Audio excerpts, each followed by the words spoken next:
Guys বিহারে যেমন SIR হয়েছে অর্থাৎ স্পেশাল ইন্টেনসিভ রিভিশন সেটা কিন্তু ওয়েস্ট বেঙ্গলেও হবে এবং খুব তাড়াতাড়ি হবে এবং 2025-এই হবে। এবং এই এসআইআর হলে আপনাকে কিন্তু একটা ফর্ম ফিল আপ করে দিতে হবে, অর্থাৎ বুথ লেভেল অফিসাররা কিন্তু আপনাকে একটা ফর্ম দেবে, সেই ফর্মটা ফিল আপ করে যে ডকুমেন্টস লাগবে সেই ডকুমেন্টসটা দিয়ে তাদেরকে আবার দিতে হবে। আজকের ভিডিওতে আমি আপনাদের দেখাবো এই যে ফর্মটা ছিল যেটা বিহারে নর্মালি ফর্মটা দেওয়া হয়েছিল সেরকমই সিমিলার ফর্ম কিন্তু আমাদেরও দেওয়া হবে এবং আমাদেরকেও ফিল আপ করে জমা দিতে হবে। তো সেই ফর্ম কি করে ফিল আপ করবেন, কেমন ফর্মটা ছিল এবং আমাদের ক্ষেত্রে কেমন হতে পারে সবকিছু আপনার সাথে আলোচনা করবো। এক সেকেন্ডও মিস করবেন না, দেখতে থাকুন সম্পূর্ণ ভিডিও এবং আপনাদের স্টেপ বাই স্টেপ দেখাবো যে ফর্মটা কি করে ফিল আপ করতে হবে, কি কি পরপর জিনিস রয়েছে। ওকে, ফর্মটা দেখবো, বাট তার আগে দেখে নি যে কি কি ডকুমেন্টস তাদের লেগেছিল। ঠিক আছে, সো এটা দেখুন বিহারে যেটা হয়েছিল।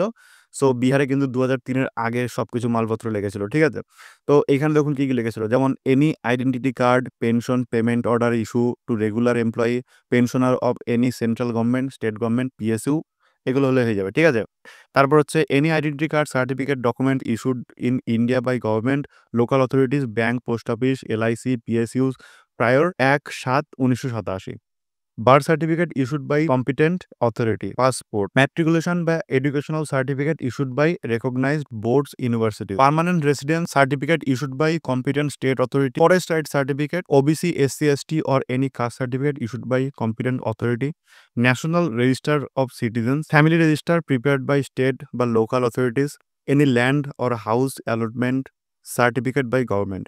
এই যে কাগজগুলো, এই কাগজগুলো কিন্তু তাদেরকে দেখাতে হয়েছিল, অর্থাৎ বিহারে যে এসআইআর হয়েছে তাদেরকে দেখাতে হয়েছিল।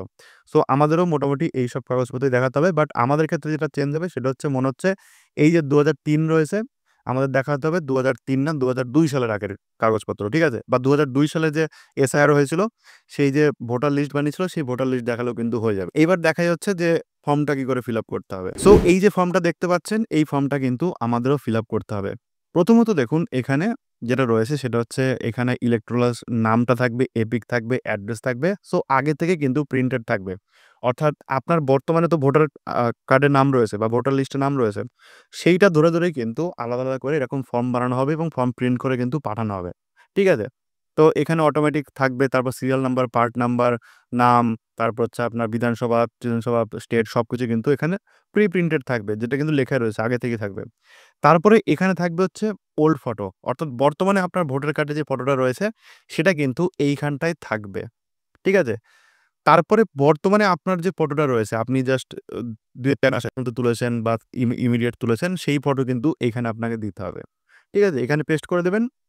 তারপরে এখানে আপনার ডেট অফ বার্থ দিতে হবে, আধার কার্ড থাকলে আধার নাম্বারটা এখানে দিতে হবে, তারপর মোবাইল নাম্বার এখানে দিতে হবে, তারপর আপনার যে বাবার নাম সেটা এখানে দিতে হবে, তার যদি ভোটার কার্ড নাম্বার থাকে সেটা এখানে দিতে হবে, তারপর আপনার মায়ের নাম এখানে দিতে হবে, যদি তার ভোটার কার্ড থাকে এই জায়গাটায় তার ভোটার নাম্বারটা দিতে হবে। তারপর হচ্ছে স্পাউস নেম, অর্থাৎ আপনার স্বামী বা স্ত্রী যদি থাকে সেক্ষেত্রে তার নাম লিখবেন, তার যদি ভোটার কার্ড থাকে তাহলে এখানে তার নাম্বারটা দিয়ে দেবেন। দেওয়ার পরে এখানে দেখুন একটা ডিক্লারেশন রয়েছে। ঠিক আছে, ডিক্লারেশনে কি বলছে, I hereby declare that to the best of my knowledge and believe. এরপরে রয়েছে যে মোটামুটি যারা 18 বছর বয়স হয়ে গেছে তাদের কিন্তু এখানে লেখা রয়েছে, অর্থাৎ আমার বয়স 18 বছর হয়ে গেছে সেটা আপনি কনসেন্ট দিচ্ছেন। ঠিক আছে, এরপরে যেটা রয়েছে সেটা হচ্ছে এখানে দেখুন 3টে টিকমার্ক রয়েছে, অর্থাৎ আপনি কোন ক্যাটাগরির মধ্যে পড়েন।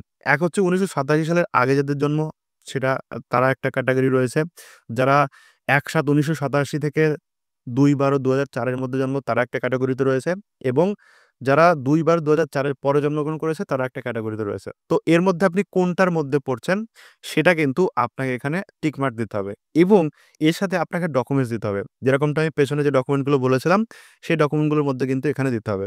যদি আপনার 1/7/1987 সালের আগে জন্ম হয় তাহলে আপনাকে provide any document for self from the given below list establishing date of birth and or place of birth. অর্থাৎ যদি আপনার 87-র আগে জন্ম হয় তাহলে যে কোনো ডকুমেন্টস আপনি দিতে পারেন, ওই যে লিস্টটা আমি বললাম ওই লিস্টগুলোর মধ্যে যে কোনো একটা ডকুমেন্টস কিন্তু আপনি দিতে পারেন, যেখানে আপনার ডেট অফ বার্থ এবং প্লেস অফ বার্থ থাকবে সেটা কিন্তু দিতে পারেন। এরপরে রয়েছে হচ্ছে 1987 থেকে 2004-এর মধ্যে যাদের জন্ম তাদের যেটা করতে হবে সেটা হচ্ছে আপনার নিজস্ব একটা ডকুমেন্ট দিতে হবে, যেখানে কিন্তু আপনার ডেট অফ বার্থ অথবা প্লেস অফ বার্থ থাকবে সেটা একটা দিতে হবে।